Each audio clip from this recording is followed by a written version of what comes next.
Today on Point of the Spear. People get it mixed up with Operation Fortitude and the D-Day deception, but it's really completely different. Starts after D-Day. It's an American unit of 1,100 guys, and they are basically doing impersonation, Rob. They're trying to pretend that they're other much larger units, and to do that they're using inflatable tanks and sound effects and illusion of various types, radio trickery, fake headquarters, phony generals. Amazing story. Author and filmmaker Rick Beyer is here to talk about the Ghost Army, and we'll hear from him right after this break. I'm Robert Child, and this is Point of the Spear.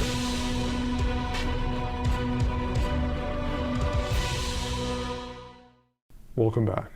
Today's guest is a New York Times best-selling author and documentary filmmaker, and has produced films for the History Channel, A&E, the Smithsonian, PBS, and more.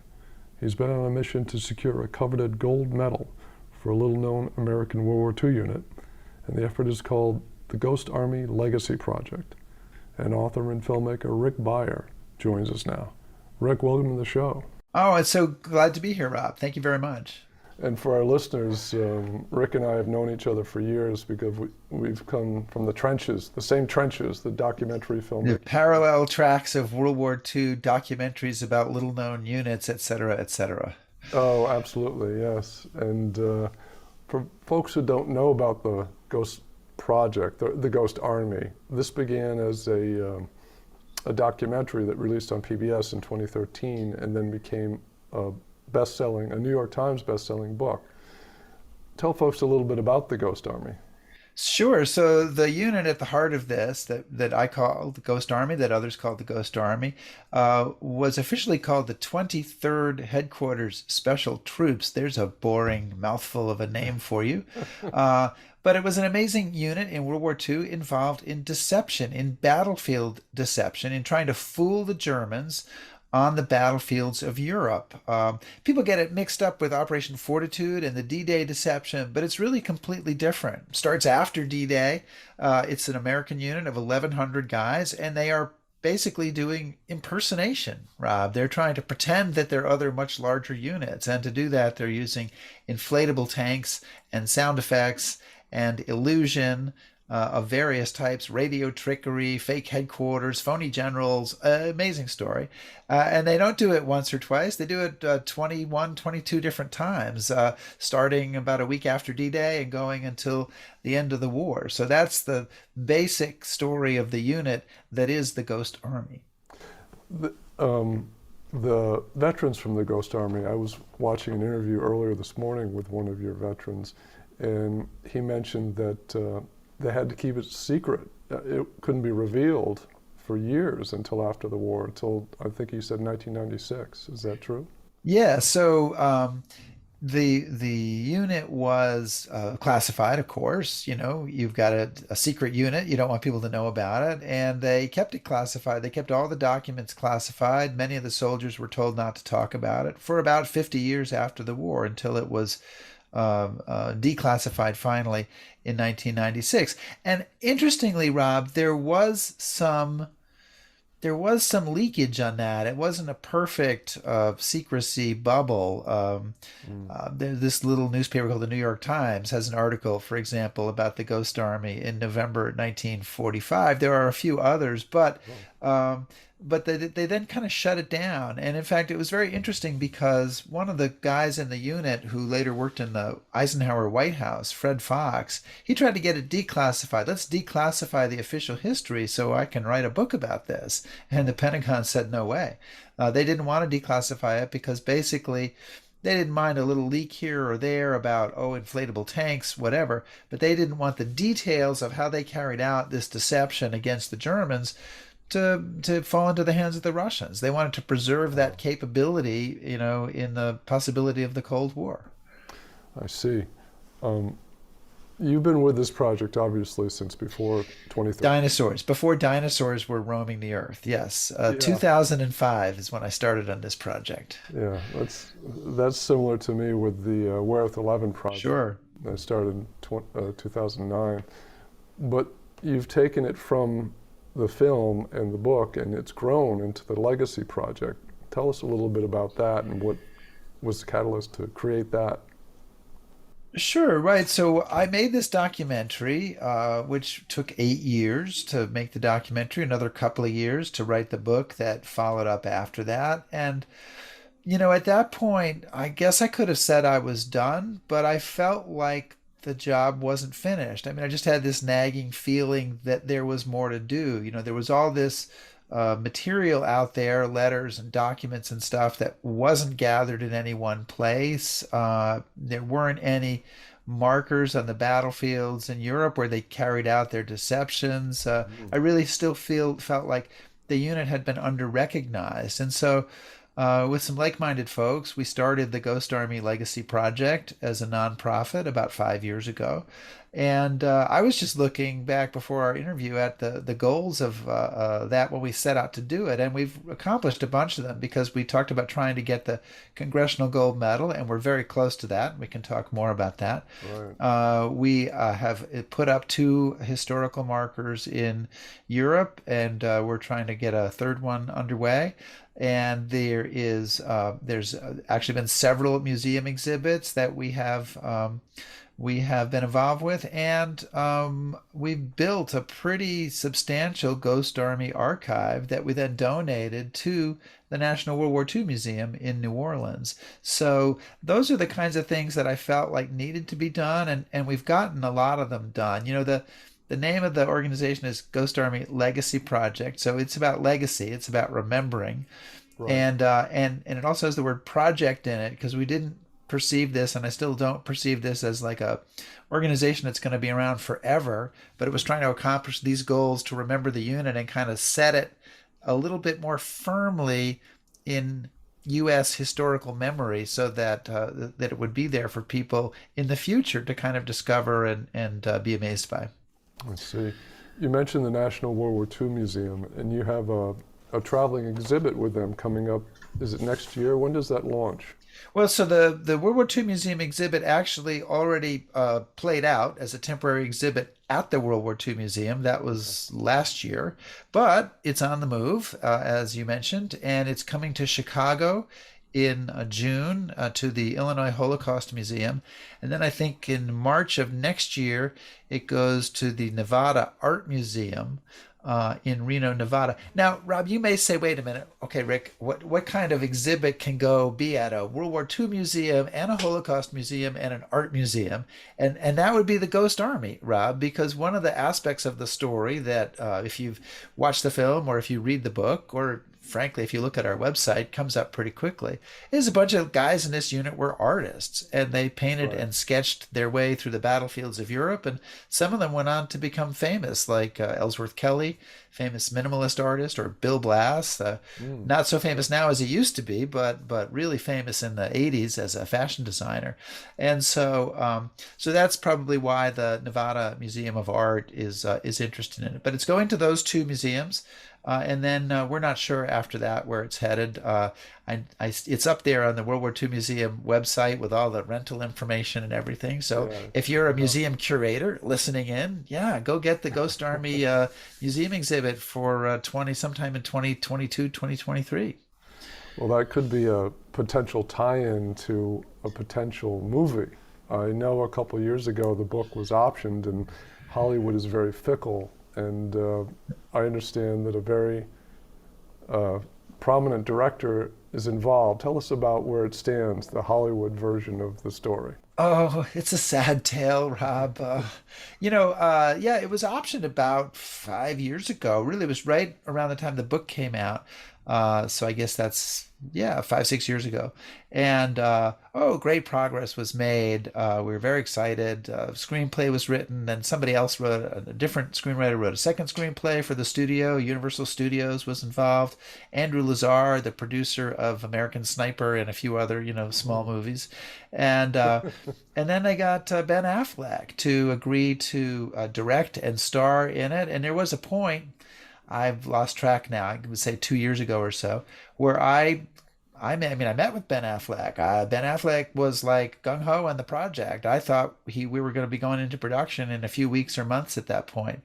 And then, in the mysterious way that Hollywood has, this project died. And honestly, dying is what most projects do, Yeah. right? I mean, in this case, I think there was some issues with maybe with money. Not really sure. I wasn't privy to that. When you're the creator of the underlying material, you're not privy to very much in that environment.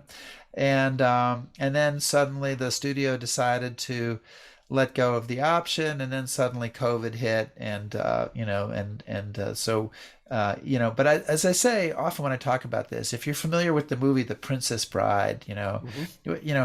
we're mostly dead, right?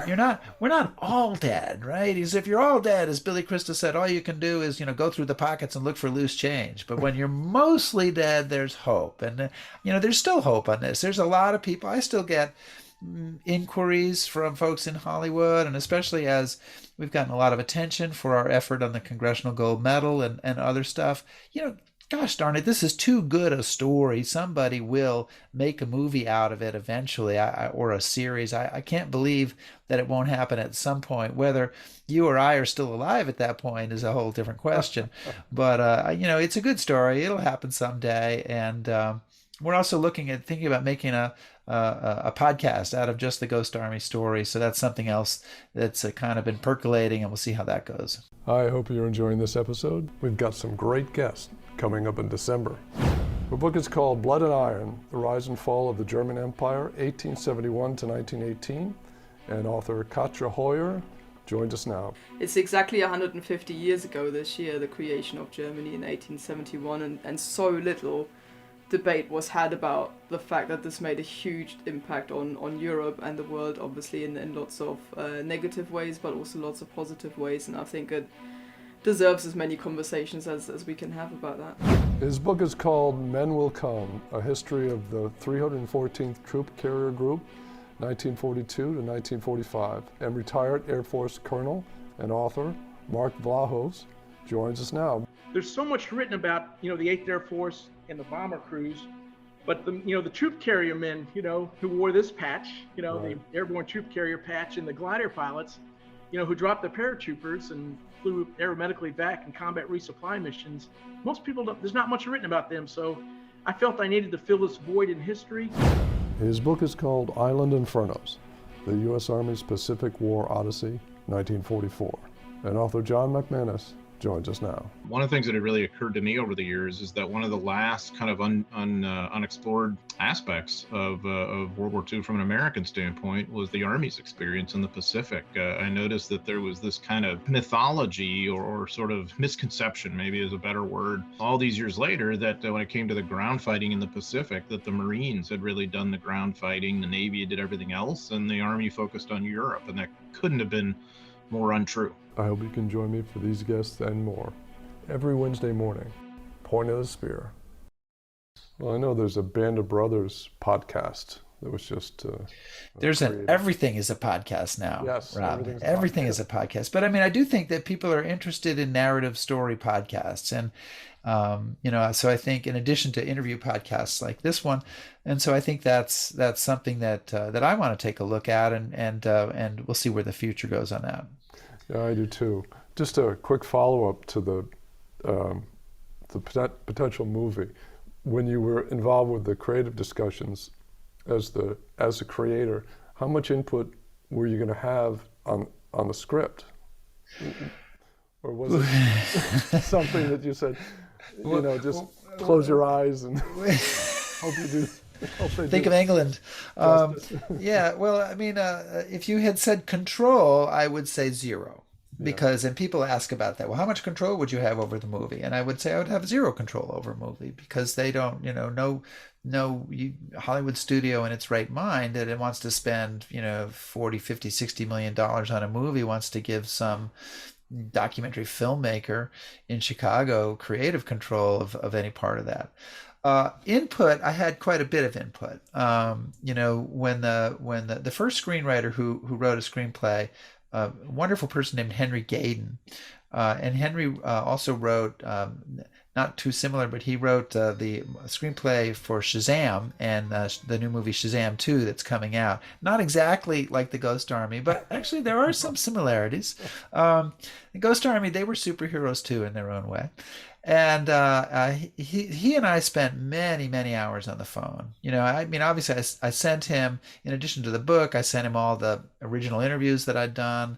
I sent transcripts of the interviews. I sent letter collections. We chatted about different people. Most of it was one way in the sense that he didn't share with me. And frankly, I didn't really want to get a lot of information about the plot or what was being done. Because honestly, it's not, I'm not a Hollywood filmmaker. I'm not a Hollywood screenwriter. And I don't fancy myself as a creator of fiction. So I wanted to help him as much as possible. And I felt really honored and respected in that process, which is, I think, may surprise some people in the sort of terms of Hollywood. Now, when that screenplay got as far as I guess people felt it was going to get, and a guy named Nick Pizzolatto, who's a very well-known screenwriter and director, wrote a second version of the screenplay. Yeah, I didn't have any input on that, so I don't really know exactly what's in that. But I felt like, I had a chance to make my point, and ultimately, Rob, I made my movie, right? Right. The documentary is my movie, and anything that any director does is going to fictionalize a bunch of things that are going to drive me and you and other history aficionados a little crazy, and that's just okay. I mean, that's the way it is. And my point of view would be, as long as they create something, if you create something that gets the story out there, people can always use Google to go back and kind of check on what the real story is. Right. Yeah, absolutely. Now, you mentioned the Ghost Army Congressional Medal Act. Is that what it's a lot of words in a row, isn't it? I've gotten it down over the past 5 years. The Congressional Gold Medal. Yes, the Ghost Army Congressional Gold Medal Act. Yes. And, where does that stand? That is in much better shape than the movie, Rob. So, which honestly, 5 years ago, I would have thought that it would be reversed. But we are, in all seriousness, we have been working for quite some time to convince Congress to award the highest honor Congress can bestow, a Congressional Gold Medal, on this unit. And they've done this for other units like the Monuments Men or I'm just the wax. I think I'm trying to come up with some of the other units. I'm not quite thinking of them, but they've used it in the past to honor sort of under-recognized World War II units. And where we stand right now is that the House has passed the legislation, and in the Senate we need to get 2/3 of the Senate to co-sponsor the bill before it can actually be considered, and that's really unique to gold medal bills. And the idea is that you have to sort of show that it's universally, desired. And we currently have 59 Senate co-sponsors. Actually, I think we have 61 now, 61 Senate co-sponsors, and we need 6 more. So 6 more senators. So we are on that and trying to get that to happen. Now, that doesn't... Is there a deadline, though? Well, the deadline, in essence, everything would reset at the end of the current session of Congress, which would be December of next year. But we don't need to... so we need to get to 67, and then some other things need to happen. I mean, it still would need to be voted on in the Senate, and then if there's any changes in the bill, it goes back to the House. So there's still a process after we get to 67. But our goal is to get to 67 this year, and then try to make the bill happen early in the session next year.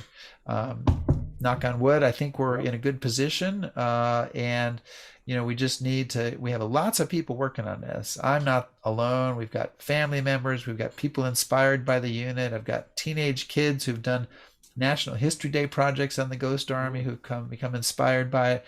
We have people in the House and Senate who are trying to bring on other people. So there's a pretty widespread effort. American Legion supports this, World War II Museum, National D-Day Memorial, American Veterans Center, other organizations. So it's a big push, and I think we're finally going to see it come to fruition. I wouldn't bet the ranch on anything, but this is the one that I'm closest to being willing to do that on. And it's in better shape than the movie. Well, yeah, it's in better shape than the movie. But you never know. Ben Affleck could call me. I keep my ringer on. It could happen at any time. So Yeah, you could listen to this podcast and. yeah, I imagine he will. So I'm sure your reach is wide and far. But yeah, no, the gold medal's going real well, and I'm optimistic that will indeed happen. And there is no such thing as a sure thing or a gimme in this kind of area, and we have to keep putting the work in and avoid some sort of pitfall. I've learned a lot about lobbying and Congress and working with Congress in the last really 5 years. I've been trying to do this for 5 years, and so there's always the chance that something can go wrong, but it's in real great shape right now. Good. The effort is called the Ghost Army Legacy Project. And Rick, thank you so much for being on the show. Where can people find out more about it?